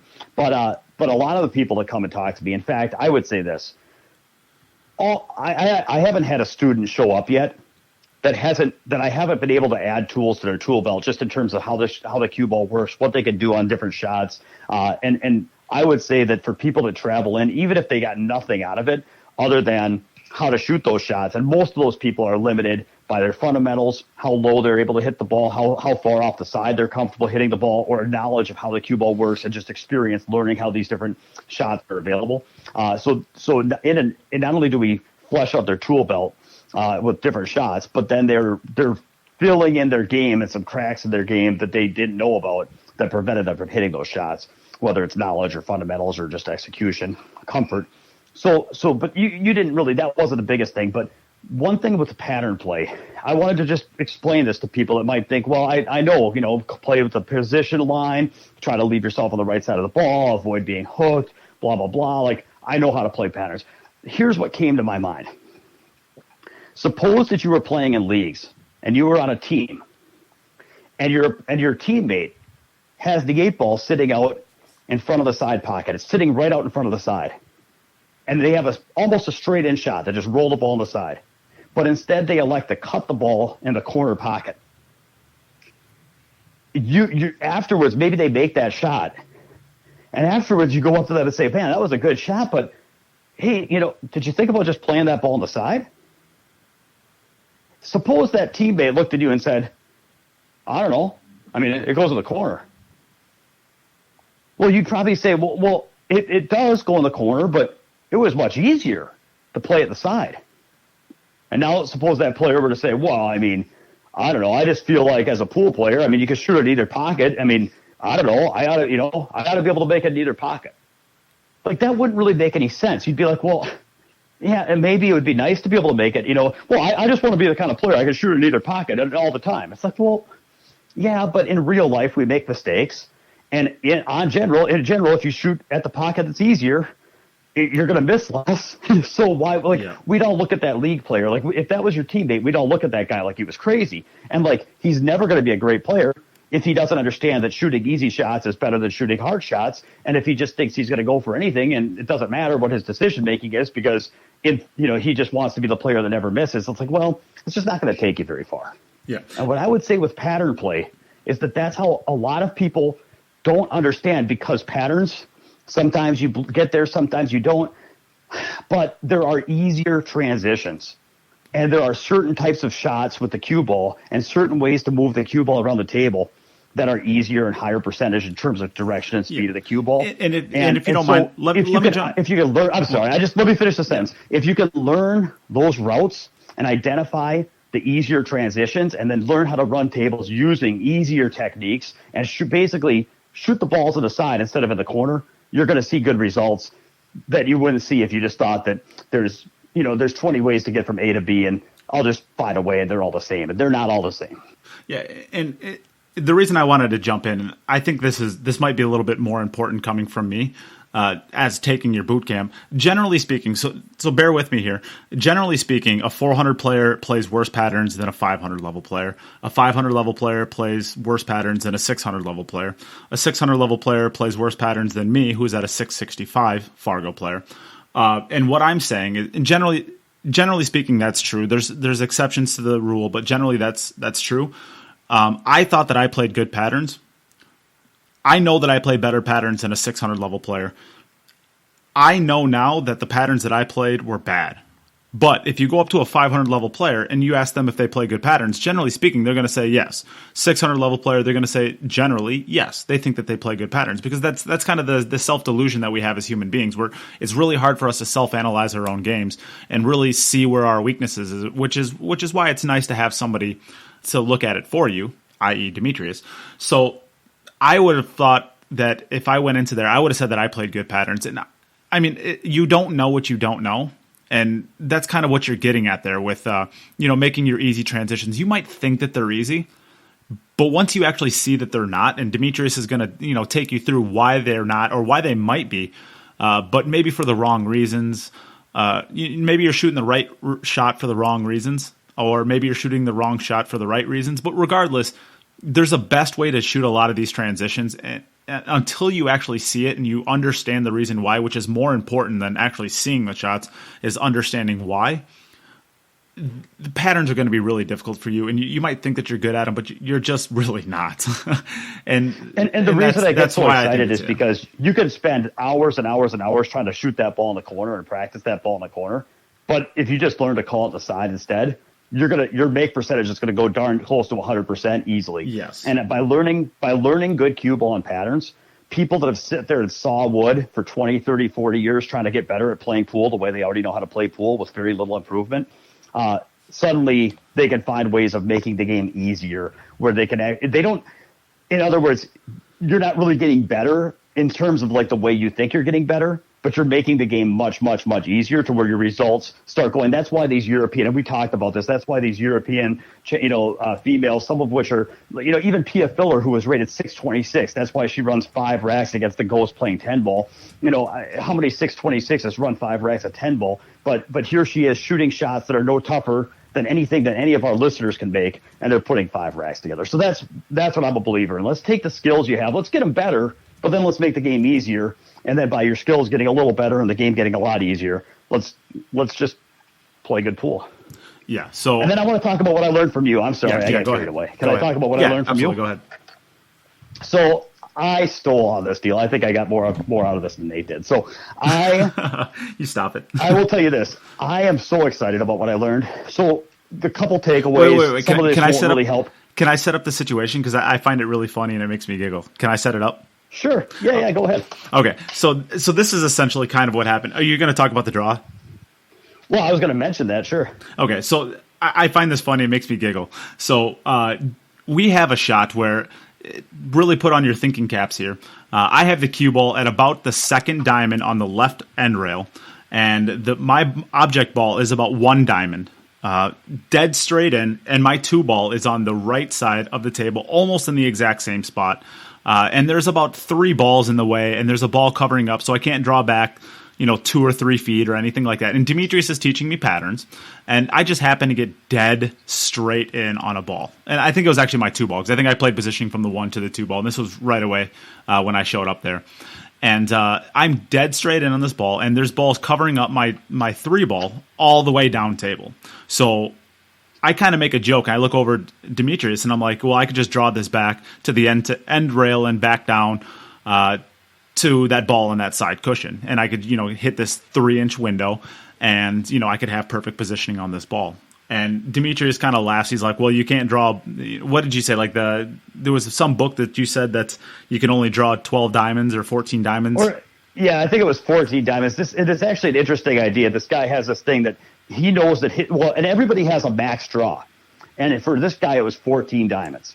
And so what that means is that if he was a diamond away from a ball, then he could draw the cue ball 13 diamonds. But if he's 13 diamonds away from that ball, which of course is impossible. So if he's 5 diamonds away from the ball, he knows that he can draw it 9 diamonds. He's found out that it's just this weird thing where so he knows what his max draw is capable of no matter how far he is from the ball. The further he is from the ball, he just deducts that distance from his maximum draw. And by doing that, he knows what his range is, and he can be confident when he chooses those shots. So yeah, I was always under the impression that 14 diamonds was kind of like, at least for him, it was the top of his draw range, and I know it was the top of mine. Yeah, so I kind of laughed at that, but you were being serious with it, and so I shot the shot, and I ended up drawing it all the way to the end rail, and then back down to the other end rail. I ended up drawing it like, was it 18 and a half diamonds or something like that? Yeah, and that was on my first try. For those that don't know, I would say that Nate has one of the best power draws I've ever seen, alongside of Roberto Gomez and Chris Melling. I mean, and I know you throw Tyler Steyer in there, but I'm telling you, man, that's. In my opinion, that might be like a top 5, top 10 draw stroke you got there. It's pretty amazing. You stop it. That's. But on my first, I draw it like 18 and a half diamonds, and I remember looking back at you, and I'll never forget this face because this is why I wanted to tell the story, because it was funny. Your jaw just kind of dropped, and you were speechless. You were trying to find your words for a couple seconds, and you're just like, but that's a dumb shot. And I just laughed so hard about it. But I just thought that was the funniest. If I could have got that face on video, and you just kind of going, but that's a dumb shot. I'm sure that I'm not saying, but I mean, it's like, that's the stupidest thing I've ever seen. Yeah. It's like, I mean, like, it's great. And actually, to be fair though, a big part of what I teach, that's the problem, is that people can do things. And then because they can do things, like I'm being serious now, if we really, really looked at it and said, how many games has your ability to draw the ball won you games when you needed it? Of course, there's many. But then how many times does your belief that I can just draw the ball back and not really worrying about and avoiding those spots, and how many times have your abilities made you get careless with where you leave the cue ball to where you got into trouble? And it's like, for every time a power draw bails you out, the carelessness of not thinking it matters what angle you leave yourself costs you 5 games for every time you bail yourself out. So that's where it's like, it's a tough. Of course, you have to develop those skills, but a lot of pool is developing the skills to do that, and then trying to keep those on the shelf. You know what I mean? That is a great way of putting it, because I do get myself in a lot of trouble. But I just thought that story was funny. And no, for sure. And so here's what I learned. So here's what I learned is I created a 2-inch more clearance between my cue and my chest. And actually, the Little Coes, by the way, have another video that you can't. It's not in English, but you can just see it. It's pretty cool. The Coe brothers, Little Coe demonstrated power shots, and he actually showed a gap between his cue and his chest. And so I still kind of get low to my cue on some shots, but whenever I have a shot where I'm swinging my cue with speed now, I'm making sure that I'm setting up a little higher, and I've got a little bit more clearance between my chest and my cue. That allows me to swing a little bit more full and get a bigger swing and a more fluid swing. And so what the immediate outcome was that I was able to get 2 diamonds more draw instantly. And then actually, since you've left, I've been working on it, and I'm now 4 diamonds further than my max draw was before. And that doesn't really matter to me, because I never leave myself 18 diamond draws. So that doesn't matter to me. But what does matter to me is this. The shot where I'm really, really, really, really excited is a shot that comes up every game, which is you got a ball, you're shooting down the rail, maybe it's an inch or 2 off the rail, and you're flat on that ball, and you need to force it to the rail and off so you're not leaving yourself on the rail. You got a little bit of angle going into the rail, but if you shoot it with any kind of comfortable speed, you're going to be near frozen. And you need to shoot it with an accelerating firm stroke and pop off that rail 6 to 12 inches. And that shot, to me, I can either rattle that ball out or leave myself on the rail. And that angle is tough because you don't want to leave yourself straight, but you don't want to leave yourself super thin. So it's like you end up getting that flat angle so often. And so just by leaving a little bit more clearance, I was able to stun the cue ball off the rail with a just so much easier. So yes, my high end of my power game improved, but what's important to me is that the medium side of my power game went from medium to easy, and that is priceless. Yeah. So that's the first thing I learned. And my favorite part about that immediate feedback for you was we were playing Scotch doubles against the 6-ball Ghost, and Demetrius would overhit a ball. He'd overdraw a ball, or he'd spin a ball off the rail or something like that. And instead of being like, sorry, Nate, I overhit that one, and he'd be like, I have a new toy. Yeah, now I'm like I would never have to worry about overdoing these things before. But yeah, so then the other thing was when it came to elevated shots, which is something I have struggled with all my life.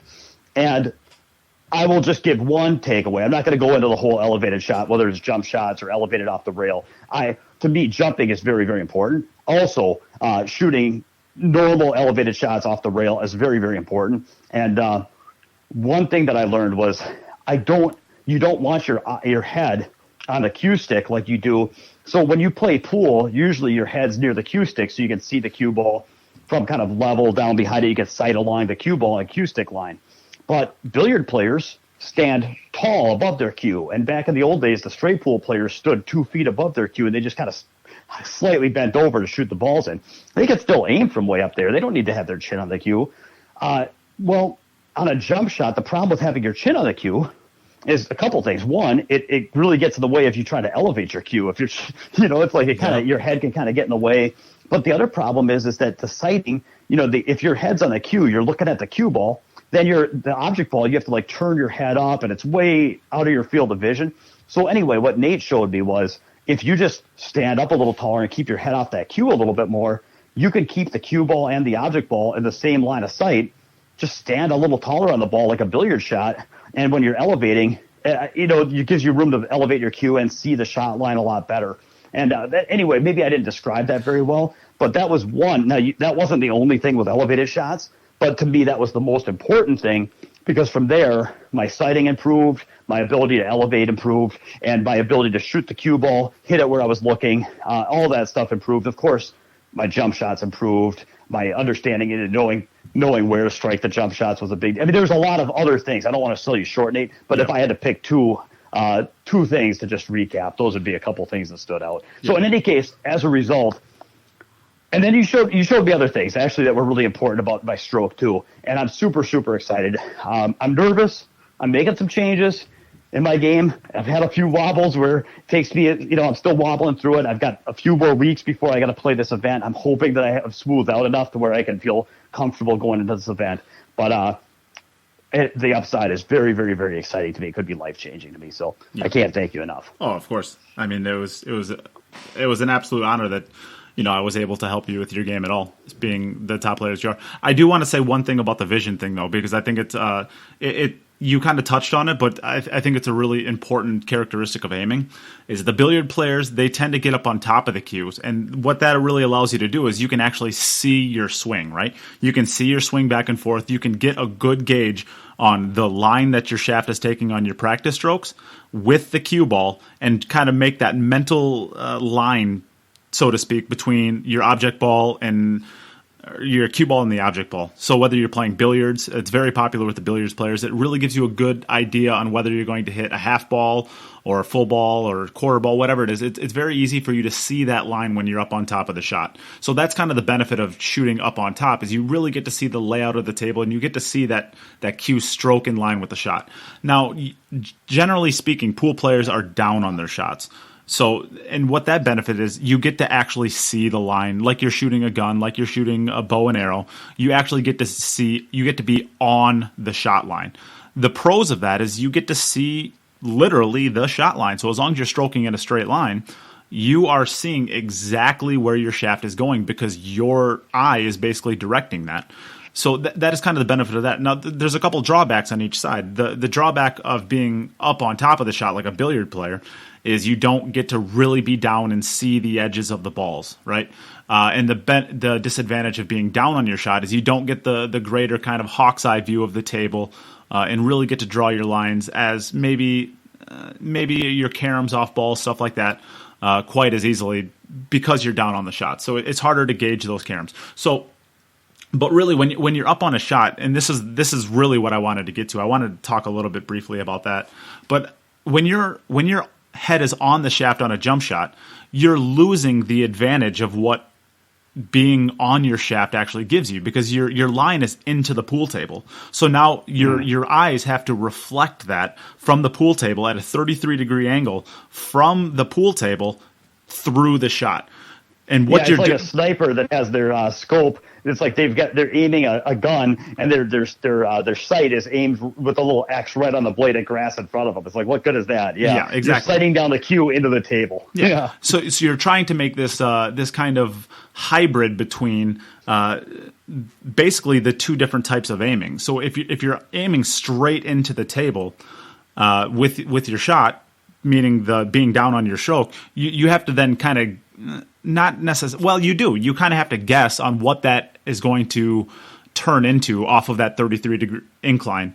Where if you just kind of get back on the shot up on top of it like a billiard player would, you're able to make that guess a lot easier because you have a higher view, so you're able to draw your lines a little bit easier. Now, with that being said, I've watched a lot of pro players, and they still jump with their head on the shaft, generally speaking. And I honestly, for the life of me, cannot understand that. Besides the fact that they've done it so long that they're really good at making those transitions from being on the shaft to kind of out on the table. They've just done it so much that they're very good at making that connection.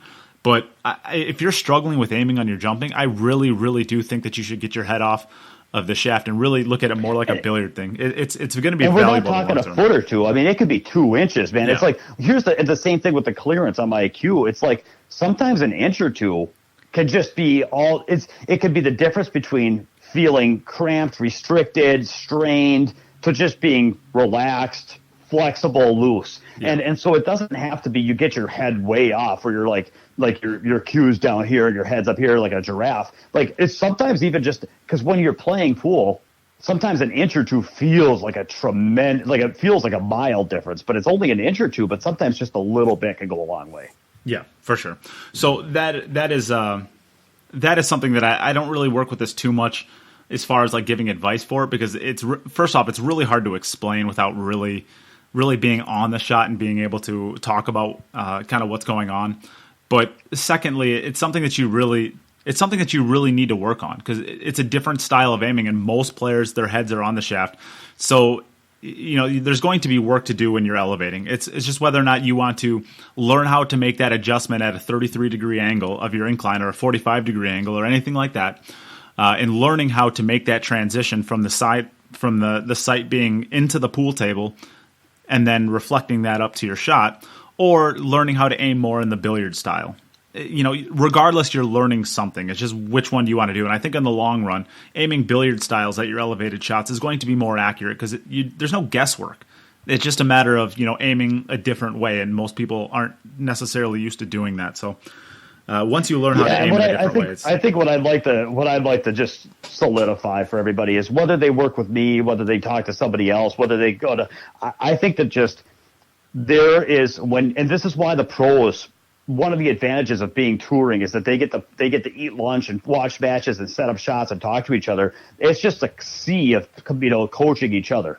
And the bottom line is that when you spend days, and with a top player, and you just get to sit there and talk about different shots and set up different shots and see different, you have to do it. And I'm not saying you have to do it with me, but if you want to get better at pool. If you think that getting better at pool is practicing what you know until you can do it better, that works as a beginner, right? That works as a beginner. But at some point, you learn all the low-hanging fruit of what's on YouTube and all the low-hanging fruit of what you see at the pool halls and all the low-hanging fruit of learning new shots and all the low-hanging fruit of kind of a couple tricks here and there. you've picked all that fruit. And if you want to keep growing, like, you can't just sit there and do what you already know how to do and practice it.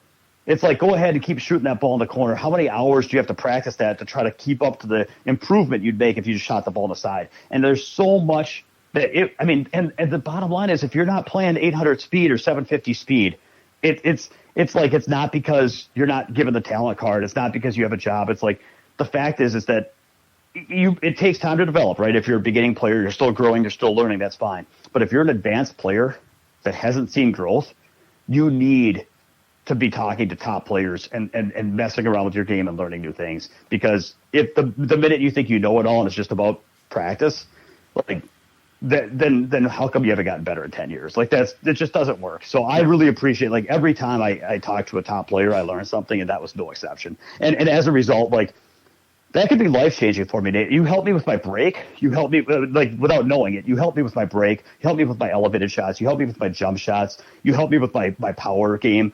And those are the areas that were holding me back, to where I feel like, I'll just tell you, I feel like if I could develop those skills the way we talked about, like, I could see myself, getting in the 750 to 780 Fargo rate range. And I might not be able to master that stuff, but, like, I've devoted my life to getting better at this game, and the stuff that you showed me could be pivotal in me hitting my lifelong goals. And so that's how important this stuff is, and that's why I'm so excited. And so for anybody that takes pool seriously as we do, it's like, you got to be doing this stuff, man. You got to train. That's quite the compliment. Wow.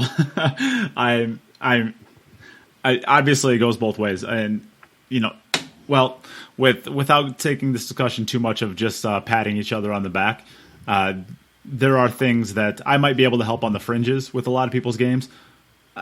Teaching neat little parlor tricks that I was able to do with Demetrius. Demetrius is going to teach you how to play the game the right way. So, this has been a really long discussion about his boot camp, but I think it's been, it had to have been happen, right? It had to happen. Demetrius offers something that's really unique in the pool world, and if you really take the game serious and you really want to become not Joshua Filler or Jason Shaw, but you just want to be the best pool player that you can be and the best that your game can offer, this is the best option I think that's out there. Thanks, Nate. A lot of fun, man. A lot of fun. I mean, I just love this game, and I can't, in case people can't tell, I love the game. So yeah. Very good. I'll leave it there. Yeah. So we can leave this discussion there. So this podcast has run really long. We are going to basically nip it in the butt right here. We are not going to do our listener question, though we do have a couple of them. So thank you so much to a couple of listeners that have reached out, Matthew Ross and Matt Kitzman. We need more, though, so please reach out with your questions. I see forums all over the place with people asking questions. I don't care if it's about equipment. I don't care if it's about patterns, whatever it is. If you want to ask it and have us tear it apart and give your our best answers to them, please reach out to us. We are always looking for more questions. And with that, Demetrius, you have a little bit of interesting news about your Coach's Corner. So why don't you tell the listeners right now what you're thinking with that? Yeah, so it's I'm thinking about converting that and just kind of putting that on hold and kind of phasing into the listener questions instead. So one of the things with the Coach's Corner, I've enjoyed it, and there's a few things I felt like I wanted to share with people that maybe listeners wouldn't have asked, or that maybe wouldn't have come up in our normal conversation. So I like having a little part of the podcast to share some things that I thought were important for people to think about in the pool world.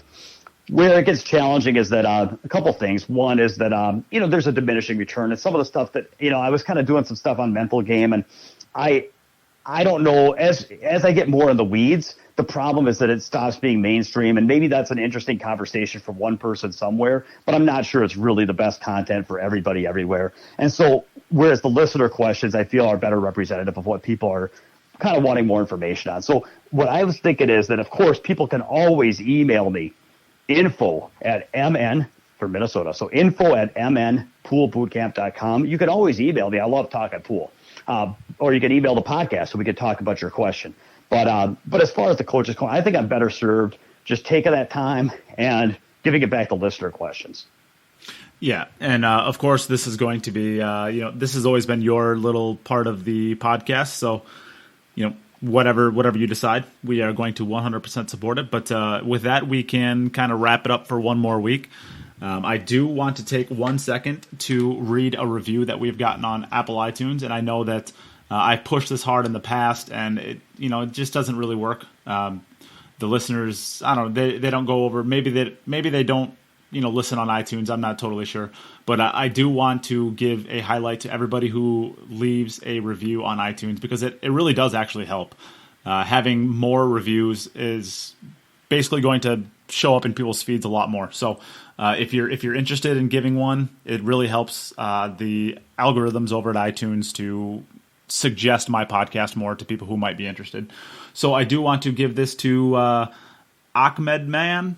I'm not sure. I think that might be right. I'm not sure. But they said, this podcast is a great resource for all of us who can't get enough of the game. It's hard to play, practice, or watch pool at work, but this podcast gets me my fix. So I really appreciate that. Another one that has come in since the last time I did this was from Jimmy Schroeder. And they said, great interview, Nate. I have always enjoyed listening to all of your podcasts. Keep up the good work, buddy. And I believe, so that is all the ones that we've had come in. So I really appreciate the support. Of course, every time I read these off, it feels like I'm just patting myself on the back. But I mean, I guess that's the reviews that come in. So I really appreciate that. If you have more harsh criticism that you would like to reach out or leave a review for, absolutely do it. We are always looking for ways to make the show better. We're very open to criticism as long as it's constructive. We're open to all criticisms anyways, I guess. We're always looking to make the show best for the people that are out there. So I guess with that, we can bring another week to a close. Demetrius, thank you for joining me this week. And I guess I do want to give one last shout out to Rob. Hope you're feeling better, buddy. And hope we can get you back onto the podcast sometime soon. Yeah, and then next week we do have listener questions in the queue. So what we're going to do is take some of those on next week, so we could do quite a few rapid fire listener questions. I'm looking forward to it. So yeah, so get your listeners' questions in. If we're going to do more than one or two, please feel free to get yours out there, and we'll take it on for sure. So with that, we can close this down for one more week. Thanks, Demetrius. Thanks, Nate. Have a good week.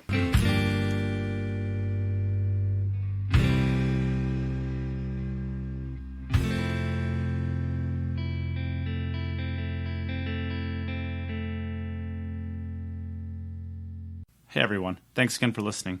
If you've liked what you've heard and you want to contribute to the future content that will be made, consider joining the podcast's Patreon at www.patreon.com/Cue It Up. Becoming a Patreon of the podcast will help to create all of the future content that the podcast will have. Special shout out to Dave Peters, Aaron Taylor, Pete Silsby, Morgan Lupton, Ben Young, Robert Miller, Andy Morse, and Bill Pelham for your generous contributions to the podcast's Patreon. If you ever need any more information on what the Patreon system is, or how you can contribute outside of the Patreon, please reach out to the podcast or Nate himself. If you would like to contribute to the podcast for free, consider sharing any podcasts or the podcast page on Facebook itself. Also, leaving a review and a rating if you listen through iTunes. It helps others find the podcast. Thank you for listening, and we'll be back soon with another episode of the Cue It Up podcast.